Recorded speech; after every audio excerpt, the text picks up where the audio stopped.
Greetings aviators, welcome back to another video and another lesson as part of your remote pilot license theory course.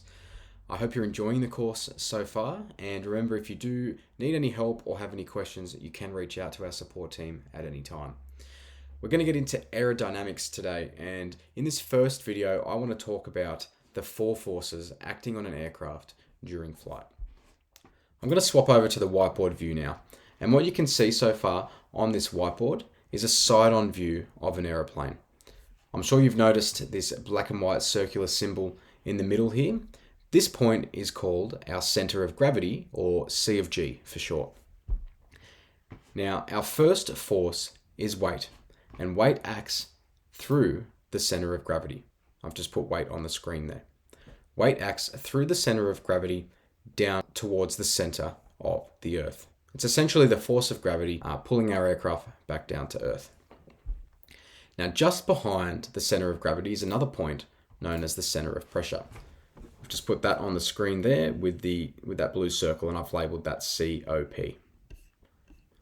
Now, our second force is known as lift, and lift acts through the center of pressure. I've just put lift on the screen with the blue arrow and the L. Now, lift also acts perpendicular to, or at a right angle to, something known as the relative airflow. Now, the relative airflow, or RAF for short, is essentially the air that the aircraft is traveling through. Okay, as the aircraft moves forward, the relative airflow acts in the opposite direction to the aircraft's travel. Our third force acting on an aircraft during flight is known as thrust. And I'm just putting thrust on the screen now in green, and I'm labeling that with a T. Now, thrust is a push or pull force, which essentially propels or moves our aircraft through the air. It's our forward acting force. Now, thrust acts simply put through the thrust line of an aircraft, which is the average point through which all of the thrust is acting.